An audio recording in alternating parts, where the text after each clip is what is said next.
Mario Violeta Librada Belardo, Father Jeff, Arnel, Manolo, Evelyn, Robert, Josefina, Angel, Mamang Esther, Concepcion, Agnes, Amadeo, Jessie, Edgardo, Eliseo, Maxima, Herman, Margarita, Victoria, Ruben, Leosia, Polina, Sotero, Camille, Pasito, Renato, Ramon Sr., Mark, Lotot, Mercy, George, Baby, Peter, Paul, Patrick, Ernesto Sr., Ricardo, Ruben, Anita, Gary, Jacinto, Consolacion, Jonicia, Efren, Romeo, Salvador, Maria, Dominador, Felicidad, Domingo, Rosario, Risanta, Simeon, Honorato, Basilia, Guillermo, Moises, Pitang, Pipi, Victorio, Sr., Clemencia, Jovi, Leoncia, Corazon, Ranilo, Jovi, Leoncion, Crescencio, Ranilio, Macaria, Ernesto, Ermelinda, Celita, Gregorio, Angel, Teresita, Honorato, Basilio, Claudio, Jose, Karina, Sabina, Seferin, Isidora, Alberto Sr., Andres Sr., Luciano, Aurea, Victoria, Tomas, Adrian, Rodi, Claudio, Rodante, Ramon, Jasmine, Lydia, Marin, Doreta, Oscar, Clemnesio, George, Josefina, Carmelita, Nomer, Joel, Francis, Emerito, Rene, Marites, Marcelito, Mark Anthony Richmond, Loriano, Rene, Jerby, Consolacion, Jesus, Rolando, Antonio Sr., Remigio Jr. at ang lahat ng mga kaluluwa sa purgatorio. Gayun din para sa pasasalamat ng apostolado ng panalangin, Nina Melody Zor Mitiam and family, Greg and Abby Dizor and family, Linda Dizon, Nanalili and family, Imani family, Leonilio Dizor and family, Luis Dizor and family, Oscar Dizor and family, Remy Dizor, Balunsat and family, Fidela Mitiam and family, Nancy Padrinao, Mr. and Miss Rowena and Antonio Namora Jr. and family at ng Ong family. Para sa kagalingan ni Fidela Mitiam, Emmanuel Mitiam, Corazon, Santa Ana, Fernan Perez, Lilia Ong at ni Elmer Samareta. Para sa natatanging kailingan ni Nancy Padrinao at sa ligtas sa paglalakbay ni Antonio Namora Jr., Francis Ong at ni Christopher Namora.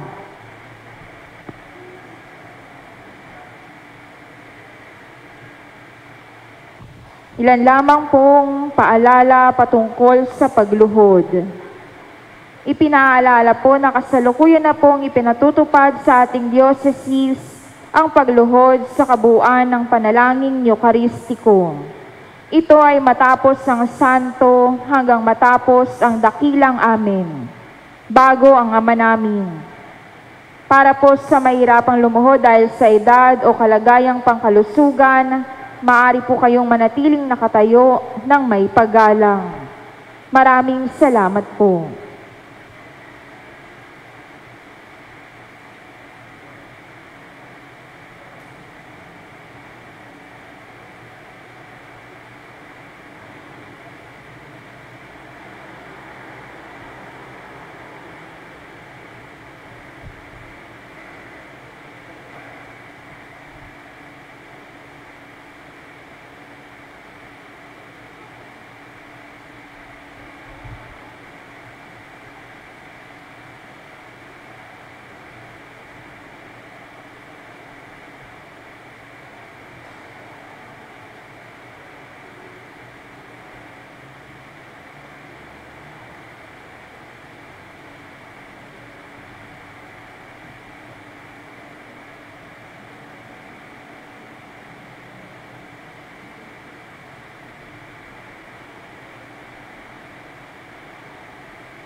Magandang umaga pong muli sa inyong lahat. Bilang panimula sa ating banal na pagdiriwang, makiisa ang lahat sa pambungad na awit.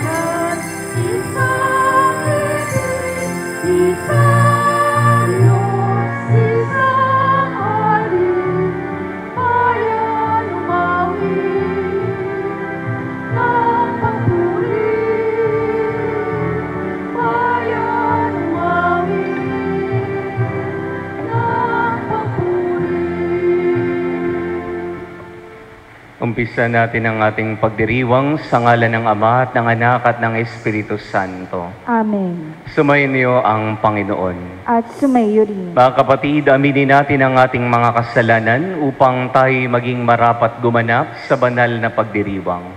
Inaamin ko. Sa makapangyarihang Diyos at sa inyo mga kapatid, naluba ako nagkasala sa isip, salita at sa gawa at sa aking pagkukulang. Kaya isinasamo ko sa mahal na Birheng Maria, sa lahat ng mga anghel at mga banal, at sa inyo mga kapatid na ako'y panalangin sa Panginoong ating Diyos. Kawan tayo ng makapangyarihang Diyos, patawarin tayo sa ating mga kasalanan, at patnubayan tayo sa buhay na walang hanggan. Amen. Panginoon, kaawaan mo kami. Panginoon, kaawaan mo kami. Kristo, kaawaan mo kami. Kristo, kaawaan mo kami. Panginoon, kaawaan mo kami. Panginoon, kaawaan mo kami. Manalangin tayo. Ama naming makapangyarihan, kaming iyong mga kinukupkop ay niloob mong maging mga anak sa liwanag mong kaloob. Huwag mong ipahintulot na sa katiwalian kami ay masangkot. Panatilihin mo kaming nagliliwanag sa iyong katapatang lubos sa sumisikat. Sa pamamagitan ni Jesucristo, kasama ng Espiritu Santo, magpa sa walang hanggan. Amen. Pakinggan po natin ang pagpapahayag ng salita ng Diyos.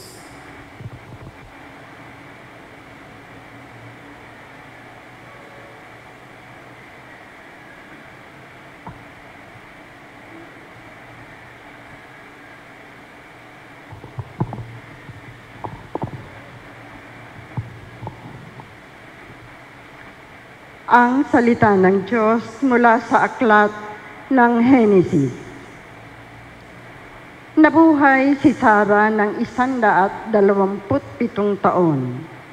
Namatay siya sa Kiryat Arba, tinatawag ding Hebron, sa lupain ng Kanaan. Ito'y labis na ikinalungkot ni Abraham. Sandaling iniwan ni Abraham ang bangkay at nakipag-usap sa mga Heteo. Wika niya, ako'y nakikipamayan lamang sa inyo. Kung maari, pagbihal ninyo ako ng dakong mapaglilibingan sa aking asawa. At inilibingan ni Abraham si Sara sa yungib na yun sa Makpela, sa lupain ng Kanaan. Ito'y tinatawag ngayong Hebron. Matandang-matanda na noon si Abraham at pinagpapalang mabuti ng Panginoon.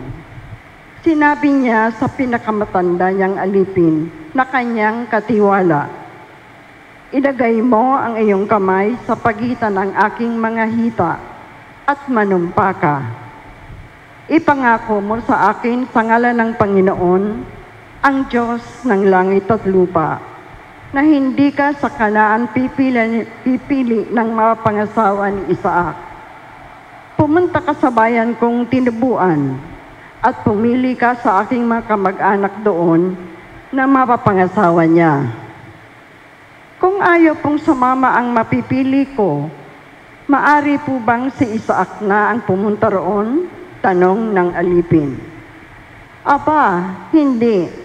Huwag mong papuntahin doon si Isaac, tugon ni Abraham. Nilisan ko ang tahanan ng aking ama at iniwan ang lupain ng aking mga kamag-anak sapagkat dito ako pinapunta ng Panginoon, ang Diyos ng kalangitan. Nangako siyang ibibigay ang lupaing ito sa aking lahi. Magsusugo siya ng kanyang anghel na mauna sa iyo upang tulungan ka sa pagpili ng mapapangasawa ng aking anak. Ngayon, kung ayaw sumama ng mapipili mo, wala ka ng pananagutan sa akin. Ngunit huwag mong papupuntahin doon ang anak ko. Nang makalipas ang mahabang panahon, si Isaac ay nanirahan sa lupain ng Negev. Minsan, napadako siya sa ilang ng Beer Lahai Roy. Nang magtatakip silin, siya'y namasyal sa bukirin at nakita niyang may dumarating na mga kamelyo. Natanaw ni Rebecca si Isaac, kaya't bumaba siya sinasakyang kamelyo. Lumapit sa aliping, kumaon sa kanya at nagtanong, "Sinong lalaki iyong papalapit sa atin?" "Siya po ang aking amo," tugon nito. Kumuha ng belo si Rebecca at nagtalukbong. Pagtatagpo nila'y isinalaysay ng alipin kay Isaac ang mga pangyayari. Kaya tinanggap ni Isaac si Rebecca bilang asawa at dinala sa kanyang tolda.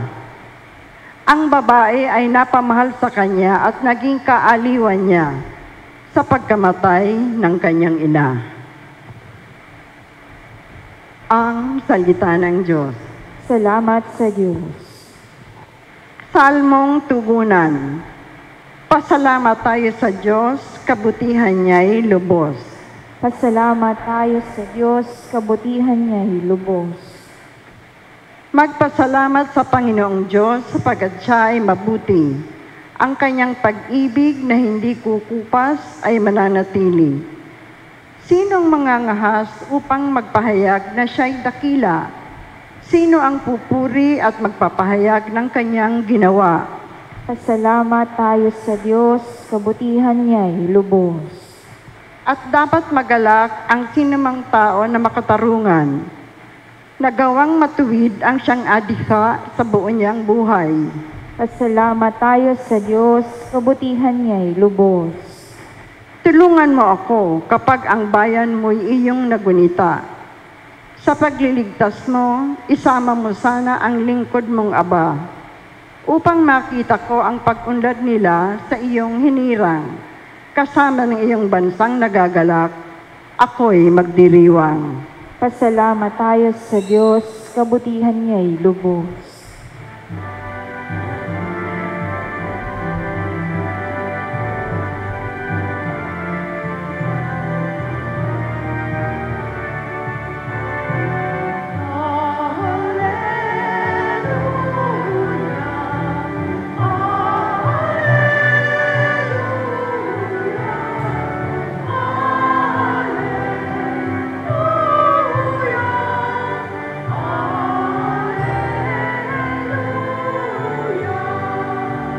Kayong mabigat ang pasan ay kay Jesus maglapitan upang kayo'y masiyahan.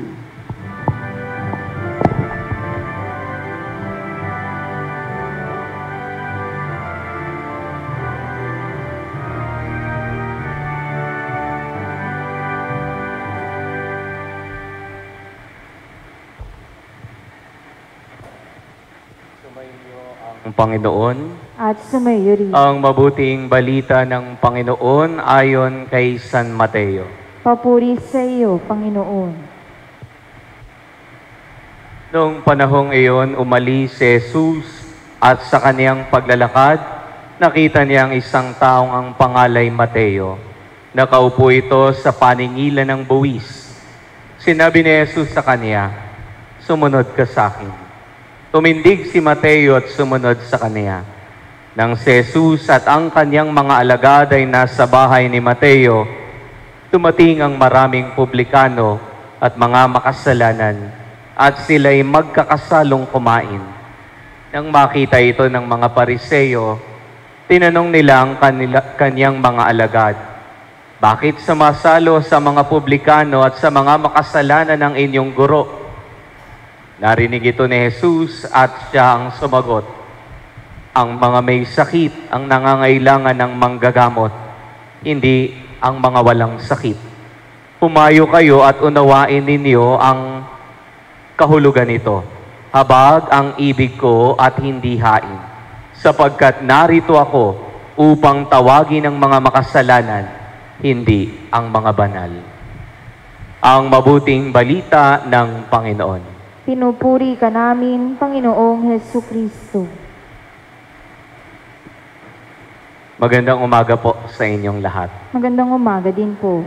Patungkol po sa panghuhusga, ang laman po ng ating ebanghelyong binasa ngayong araw na ito. Nais kong umpisahan ang ating paninilay sa isang maiksing storya. Minsan daw po ay may isang ale na lait ng lait sa kanyang kapwa.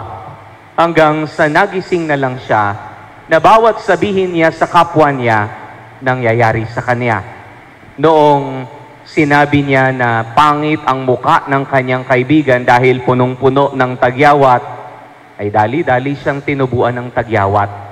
Noong sinabi niyang pangit ang katawan ng kapitbahay niya sapagkat sobra ang kanyang timbang, ay dali-daling napunta sa kanya ang timbang ng kapitbahay niya. Sumatotal ay lahat ng nakikita niya sa kanyang kapwa, lahat ng kanyang panlalait ay bumalik sa kanya. Bakit ko po inumpisahan ang ating pagninilay sa maiksing kwentong ito? Mapapansin po natin ang laman ng ating pagbasa ngayong araw patungkol po sa kung papaano natin dapat tratuhin ang ating kapwa. Sa ating ebanghelyo, kapansin-pansin po na ang mga Pariseo kinwestiyon si Hesukristo dahil para sa kanila, dapat siya ay hindi kumakain kasama ng mga makasalanan at kasama ng mga publikano. Animoy narinig natin sa ating ebanghelyo, nagbitiw ng masasakit na salita itong mga Pariseo na para bagang yung mga tao na naroroon ay para sa kanila salot sa lipunan. Walang saysay, parang kaliit-liitan na lang na parte ng lipunan. Ngunit nung narinig ito ni Jesus, ano ang kanyang ginawa? Sila po'y pinagsabihan niya. Ang sabi ni Jesus, ang mga may sakit ay kailangan ng manggagamot at hindi ang walang sakit. Hindi ako naparito para sa mga banal lamang, kundi rin para sa mga makasalanan. Sa narinig po nating teksto nito, narinig po nating pangungusap na binitiwan ni Jesus. Animoy parang sampal po ito para sa bawat isa sa atin. Pinapakita po sa atin na sana tayo rin naman huwag tayong manghuhusga ng ating kapwa. Sana'y tratuhin natin sila ng tama. Nakakita ka lang ng isang taong may tattoo, punong-puno ang kanyang katawan ng tattoo, ay sasabihan mo na siya ng adik. May mga pagkakataon po na ganun sa ating buhay. Nakikita lang po natin ang panlabas, ngunit hindi natin tinitingnan ang kalooban. Ang sabi nga ng isang kasabihan, do not judge the book by its cover. Alam niyo po, hindi porket nakikita mo sa panlabas ay mapangit na, hindi ibig sabihin o hindi ibig pakahulugan na masamang tao na siya. Yung kadalasan po, yung hindi mo inaasahan na mabait o hindi mo inaasahan na mabuti, sila pa yung mga taong nagiging mabuti sa'yo. At sa kabilang banda, yung mga akala mong taong mabuti sa'yo, sila pa talaga yung mga taong masasama. Ang sabi nga ng isang libro na pinamagatang The Little Prince, what is true is invisible to the eye. It is only with the heart that one can see clearly. Magandang ating pagnilayan ang tagpong ito.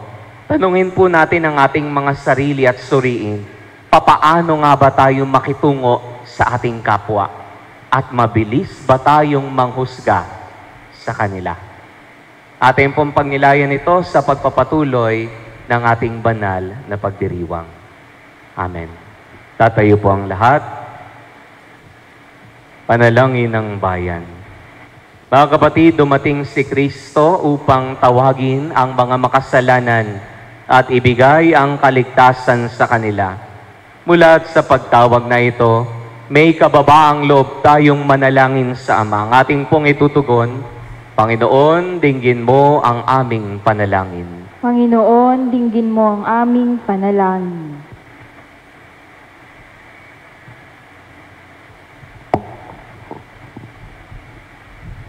Ang mga mahihina at makasalanan, naway makita ang simbahan bilang tahanang bukan ng kagalingan. Manalangin tayo sa Panginoon. Panginoon, dinggin mo ang aming panalangin. Yaong mga nasa paglilingkod ng bayan, naway isagawa ng may kalinisan at katapatan ang kanilang mga tungkulin. Manalangin tayo sa Panginoon. Panginoon, dinggin mo ang aming panalangin. Sa pamamagitan ng Eukaristiyang ito, naway madama natin ang mapagpagaling na habag ng Diyos. Manalangin tayo sa Panginoon. Panginoon, dinggin mo ang aming panalangin. Ang mga taong nabubuhay sa pagkakasala, naway tingnan natin ng may habag at pang-unawa. Manalangin tayo sa Panginoon. Panginoon, dinggin mo ang aming panalangin. Ang mga namatay, naway makadama ng mapagligtas na kapangyarihan ng Diyos. Manalangin tayo sa Panginoon. Panginoon, dinggin mo ang aming panalangin. Ama, may pananalig tulad ni Abraham na sumunod sa iyong pagtawag. Tinaas ng iyong Kristiyanong sambayanan ang kanilang panalangin. Naway ipagkaloob mo ang iyong ibinunsod na aming hilingin sa pamamagitan ni Kristo ng aming Panginoon ngayon at magpa sa walang hanggan. Amen.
Manalangin kayo mga kapatid upang ang paghahain natin kalugdan ng Diyos sa mga makapangyarihan.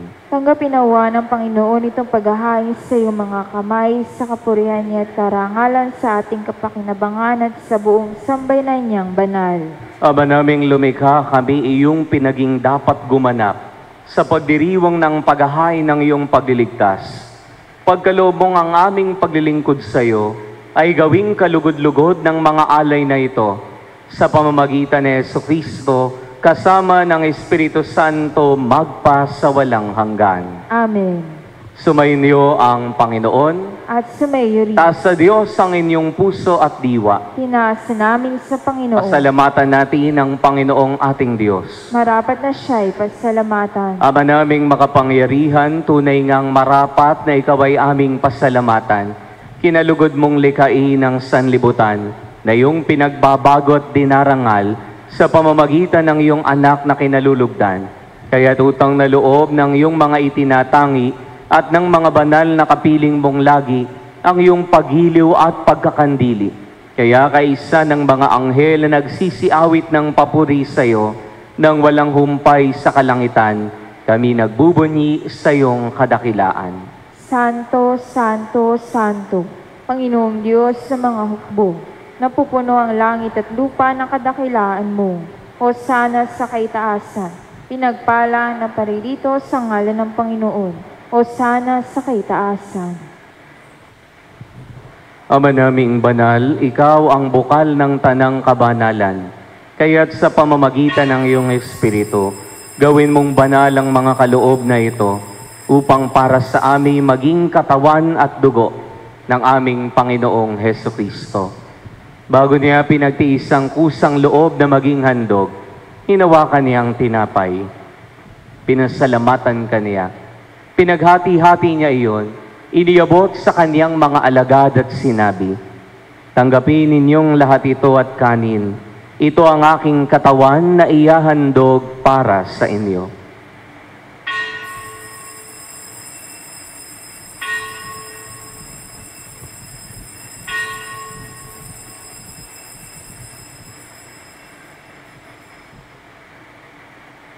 Gayon din naman nang matapos ang hapunan, hinawakan niyang kalis. Muli kaniyang pinasalamatan. Iniabot niyang kalis sa kaniyang mga alagad at sinabi, tanggapin ninyong lahat ito at inumin. Ito ang kalis ng aking dugo, ng bago at walang hanggang tipan. Ang aking dugo na ibubuhos para sa inyo at para sa lahat, sa ikapagpapatawad ng mga kasalanan.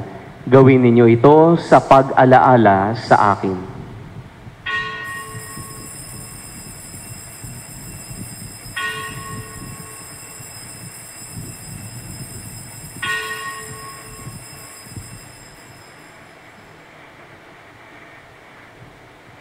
Pagbunyi natin ang misteryo ng pananampalataya. Si Kristo'y namatay, si Kristo'y nabuhay, si Kristo'y babalik sa wakas ng panahon. Ama, ginagawa namin ngayon ang pag-alaala sa pagkamatay at muling pagkabuhay ng iyong anak. Kaya tiniyalay namin sa iyo ang tinapay na nagbibigay buhay at ang kalis na nagkakaloob ng kaligtasan. Kami nagpapasalamat dahil kami iyong binarapat na tumayo sa harap mo para maglingkod sa iyo. Sinasamo namin kaming magsalo-salo sa katawan at dugo ni Kristo ay mabuklod sa pagkakaisa sa pamamagitan ng Espiritu Santo. Ama, lingapin mo ang iyong simbahang laganap sa buong daigdig. Puspusin mo kami sa pag-ibig. Kaisa ni Leon na aming Papa, ni Dennis na aming Obispo at ng Tanang Kaparian. Alalahanin mo rin ang mga kapatid naming nahimlay nang may pag-asang sila'y muling mabubuhay, gayon din ang lahat ng mga pumanaw. Kawan mo sila at patuloyin sa iyong kaliwanagan. Kawan mo at paging dapating kaming lahat na makasalo sa iyong buhay na walang wakas. Kaisa ng mahal na Birheng Maria na Ina ng Diyos, ang kaniyang kabiyak ng puso si San Jose. Kaisa ng mga apostol at lahat ng mga banal na namuhay dito sa daigdig ng kalugod-lugod sa iyo, may pagdiwang nawa namin ang pagpupuri sa ikararangal mo sa pamamagitan ng iyong anak na aming Panginoong Hesukristo. Sa pamamagitan ni Kristo, kasama niya at sa Kaniya, ang lahat ng parangal at papuri ay sa iyo, Diyos amang makapangyarihan, kasama ng Espiritu Santo, magpa sa walang hanggan. Amen. Sa tagubilin po ng mga nakagagaling na utos sa turo ni Jesus sa Panginoon natin at Diyos, pahayag natin ang may lakas loob ang panalangin itinuro sa atin ng Panginoon.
Hihiling namin kami iadya sa lahat ng masama, pagkalooban ng kapayapaan araw-araw, iligtas sa kasalanan at ilayo sa lahat ng kapahamakan, samantalang aming pinananabika ng dakilang araw ng pagpapahayag ng tagapagligtas naming si Jesucristo. Sapagkat iyo ang kaharian at ang kapangyarihan at ang kapurihan magpakailanman. Amen. Panginoong Jesucristo, sinabi mo sa iyong mga apostol, kapayapaan ang iniiwan ko sa inyo. Ang aking kapayapaan ang binibigay ko sa inyo. Tunghayan mo ang aming pananampalataya at huwag ang aming mga pagkakasala. Pagkalooban mo kami ng kapayapaan at pagkakaisa ayon sa iyong kalooban, kasama ng Espiritu Santo magpa sa walang hanggan. Amen. Ang kapayapaan ng Panginoon ay laging sumainyo. At sumayo rin. Magbigayan nawa kayo ng kapayapaan sa isa't isa. Peace be with you. Kordero ng Diyos na nag-aalis sa mga kasalanan ng sanlibutan, maawa ka sa akin. Kordero ng Diyos na nag-aalis sa mga kasalanan ng sanlibutan, maawa ka sa amin. Kordero ng Diyos na nag-aalis sa mga kasalanan ng sanlibutan, ipagkaloob mo sa amin ang kapayapaan. Mga kapatid, ito ang kordero ng Diyos. Ito ang nag-aalis sa mga kasalanan ng sanlibutan. Mapapalad tayong inaanyayahan sa kaniyang banal na piging. Panginoon, hindi ako karapat-dapat na magpatuloy sa iyo. Ngunit sa isang salita mo lamang ay gagaling na ako.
Panalangin kay San Isidro Labrador.